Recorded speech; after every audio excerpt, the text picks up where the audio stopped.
Welcome back, friends. Today we're going to be making over my patio, giving it a major refresh for spring. Coming out of the winter, it is in pretty rough shape. There is pollen everywhere, all my plants have died, and everything is just looking a bit sad and neglected. But today that all changes. I want to breathe new life into this space, got some fun DIYs that I want to do with you, and of course we'll be adding in plenty of greenery just to bring that feeling of life and vibrancy to our patio. My goal for what I'd love to create in this space is I want to give it sort of European rustic cottage vibes. Really turn this patio into a space that invites outdoor living. I'm excited to share this entire process with you, so let's get into it now and begin making over our patio. A big thank you to Lowe's for partnering with me on today's video.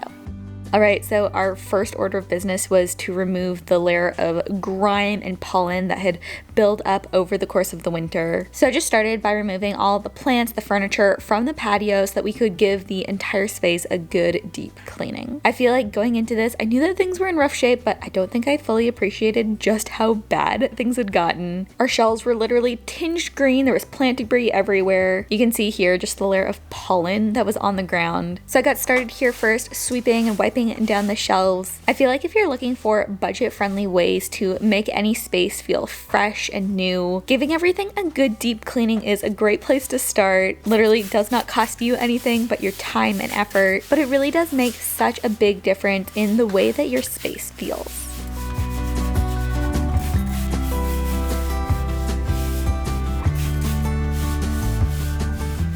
So got everything cleared out here. Now I think we're going to mop because sweeping was just not enough to remove this layer of pollen.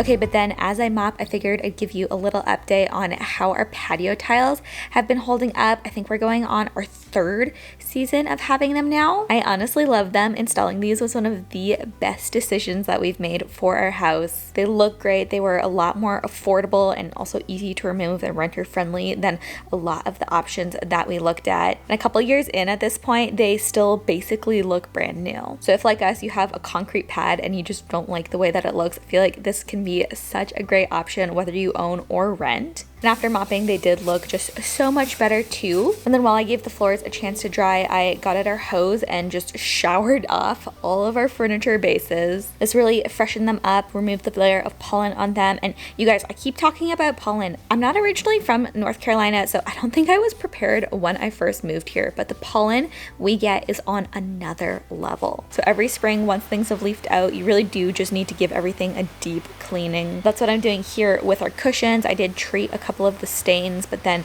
just sprayed everything off. It was a nice warm day out, so I just figured I'd give everything a chance to dry out in the sun while I continued working on some other projects. Alright, well I feel like we can finally enter the pretty stage. We've got a great blank canvas to work with now. It truly does feel just so much better in here, just removing that layer of pollen. Now we can begin adding our furniture back in, layering in greenery, really making this space our own. First things first though, need to head to the garden center in order to pick up some beautiful fresh flowers and greenery. So let's head to the garden center now, and then when we get back, I'll show you everything that I picked up.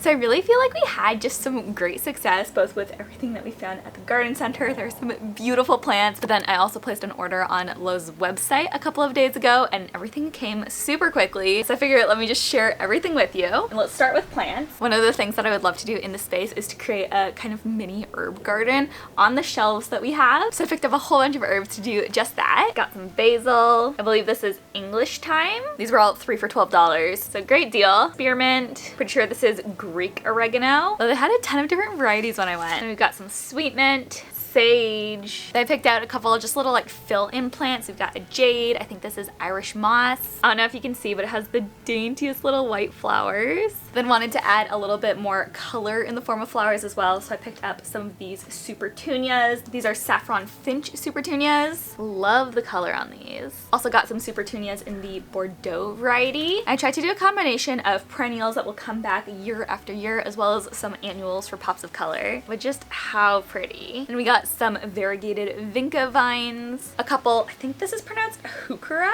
I'm just obsessed with the deep purple of these leaves. I picked out some Sedum, some Rosemary. And I've never owned a Clematis before, but when I saw this at Lowe's, I just couldn't help myself. Look at these blooms. I feel like these will add just such a nice like, statement type element to the patio. And the last plant that I picked up was this Dystillum. I love how the foliage of this looks almost like an olive tree. And it's evergreen too, so I love the idea that this could stay looking good all year long. So those are all the plants that I picked up while I was at the garden center. Really excited about those finds, but of course we're going to need something to put our plants in, right? And I have collected a number of pots over the years that I'm going to be reusing as many as possible. But I did want to pick up a couple new and really bigger ones as well, because a lot of the ones I had are just really small. I think this large kind of stone looking one is the one I'm most excited about. I love the size, the shape of it. It's self-watering too, which how cool. Also picked up some terracotta. These are like a nice off-white color. Then just a couple random things. Of course, to pot everything up, we'll need potting mix. I was also pretty desperately in need of some new gloves. And how adorable is this bee pattern? And then if there's one thing about me, I love to host. Our patio furniture that seats 4 is really only enough when we have one couple over. And often we have way more people than that over. So when I was on the Lowe's app and saw that these camping chairs were only, I think it was $16 each, I knew I wanted to get some.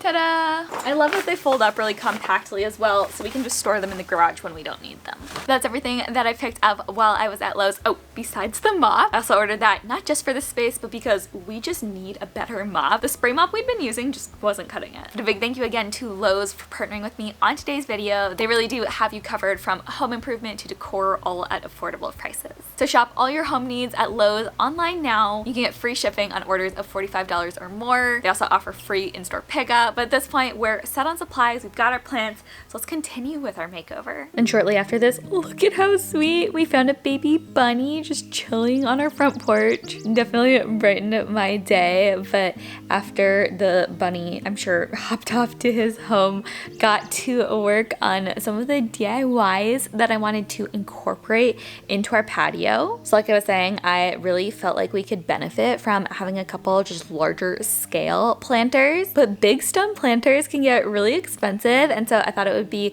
fun to do just an easy DIY to give some plastic ones kind of more of a stone look to them. So all you need are some just affordable large plastic planters. I got these ones while I was at Lowe's. Then you also need a tub of this stucco repair and then any paint that you want to use on them. This is literally so easy to do too. All I did was take a rag and use that to apply the stucco repair all across the pot, just trying to get into all of the ridges. It gives your pots this really nice kind of stone-like texture. So I just went around each pot applying it. It's really forgiving. The one thing that you do want to be conscious of though is just to bring it down the sides of the pot. That way when you have your plant in there, it will just look consistent on the inside and the out. So I just did one coat of that, let it dry for a bit, and then I went back in with my rag just to knock down some of the sharper edges.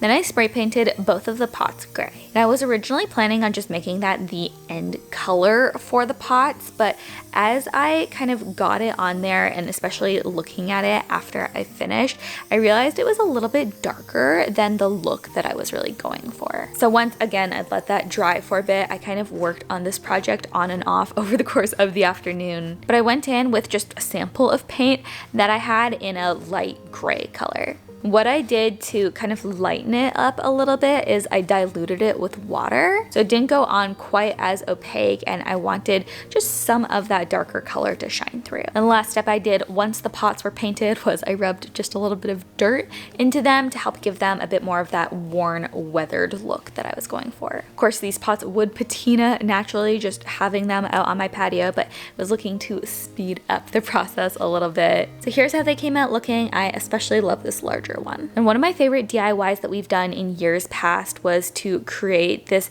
hanging planter using an old piece of driftwood. But over the years, the ropes that were holding up the planters had seen a lot of wear, so I just decided to switch out the rope. Fortunately, I still had some spare macrame cord on hand from the last time that I'd done this project, so it was really easy to do. I didn't do any kind of braiding or anything with them, literally just a couple simple knots. I really like the sort of clean, simple look that they have. This is another very affordable DIY, but it adds so much of vertical interest to what would otherwise be a blank wall of siding on our patio. Once the new cords were ready to go, I repotted the Vinca vines, and they're a bit short now, but over the course of the next few months, they will just continue to grow, to trail down. And last year when I had these in there, they literally reached the floor. I had to trim them multiple times. So I'm really excited to watch these fresh ones grow as they become more and more of a statement.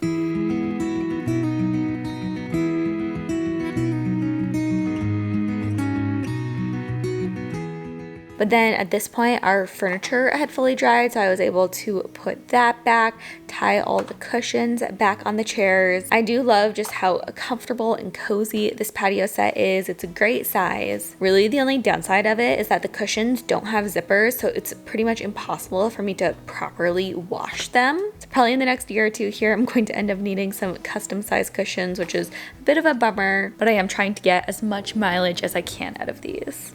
Alright, but then before we get to styling, there is just one last DIY that I want to tackle. On our patio, there's this section of wall by the door that's about 2 feet wide, and I really wanted to put the Clematis there, but when I was at the garden center, I was having a hard time finding a trellis that was the exact dimensions that I wanted, and so I figured I'd just give making my own a try. So I picked up 5 of these garden stakes. I think that they were $2 each or so. I basically just measured how tall I wanted my trellis to be and used 2 of the stakes as the vertical pieces of the trellis, and then cut the other 3 slates into horizontal slats.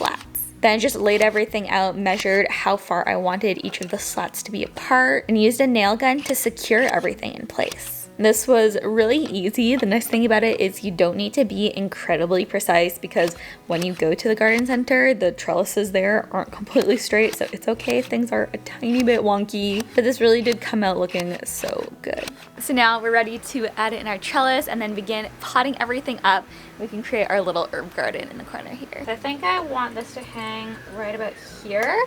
We're gonna use these siding clips to hold it in place. These siding clips are such a hack for damage-free hanging on siding. They just hook right in, and they can actually hold a considerable amount of weight. So I use those to hang up the trellis just because I don't know if I'm going to want it there for more than a season or two. Then I potted up the Clematis. And Clematis, as the name would suggest, really enjoy having something to climb up on. So I just started training some of the vines up the trellis, and I'm hoping that over the course of the growing season, they'll just continue to make their way up there and provide plenty of these really delicate, just soft purple blooms. There's something about them that feels so magical. And speaking of whimsical touches, something that I thought would be fun to do on the door instead of doing a wreath would be to hang this basket up with flowers inside of it. I saw Beth Grace Moore do this recently on Instagram. I thought it was such a cute idea. So I lined this basket with just a couple of trash bags to act as a way of catching water,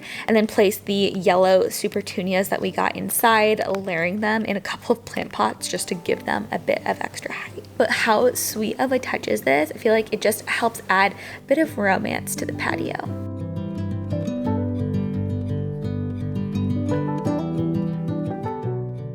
Then at this point, it was time to pot up the rest of our plants, and I always find it to be a bit of a fun process pairing different plants with the pots that you have. I chose the large white one for our Dystillum, some smaller terracotta ones for all of our herbs. There's something about having an herb garden in terracotta pots that just feels right. I just used the potting mix that we got to pot them up, as well as some Biotone starter fertilizer, which helps the plants just set roots and gives them a good foundation nutrients-wise to help them grow.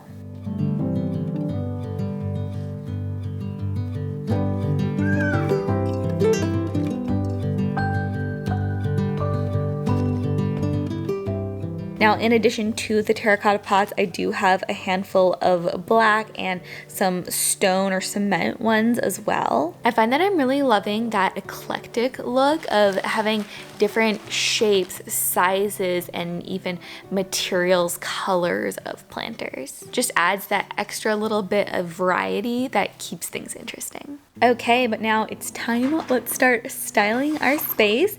Decided to start with the herb garden. I love the way that this little metal greenhouse just really brings that herb garden vibe home. But really, I used every single one of the tiers of this shelf to hold herbs. I layered in a couple of other details as well, like our gloves and some pots. Then I began scattering the other plants around, trying to balance out the various heights of the plants, the color of the planters, even the texture of the different plants' leaves, and trying to find a balance too on both sides of the patio. Then I also layered in a new doormat. Love the texture of this one.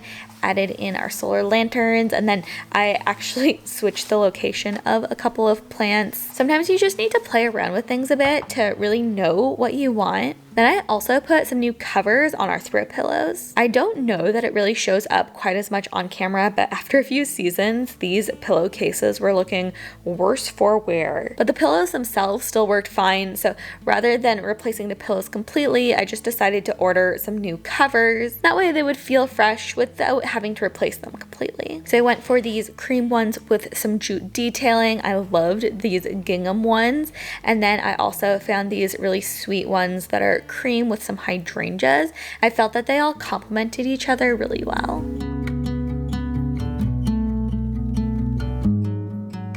Then I just finished everything off with a couple last touches.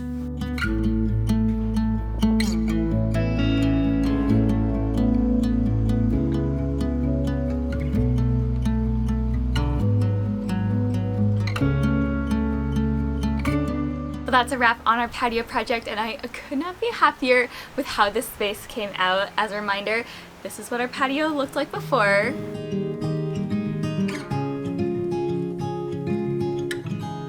And this is what it looks like now.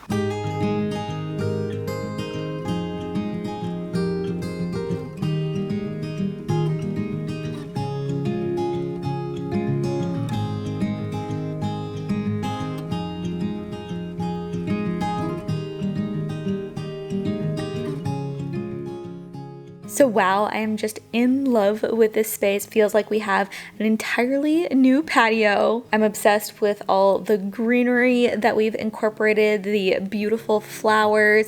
There's so many fun pops of color in this space as well. I feel like in past years I'd mainly gone for neutrals, but I feel like this really does just feel so fun and whimsical. It feels almost like it came out of a storybook. So I really am just so happy with how this patio came out. We truly have transformed this space into a lush outdoor oasis. I just know we're going to be spending so much time out here this spring and summer. We're going to enjoy a lot of that al fresco style of living. So I hope that you enjoyed coming along with me today as we transformed the space and incorporated all of those senses of sight, sound, and smell. Let me know what your favorite part of this makeover was in the description box below. But as always, friends, thank you so much for watching, for being here, and I will see you all again very soon. Bye!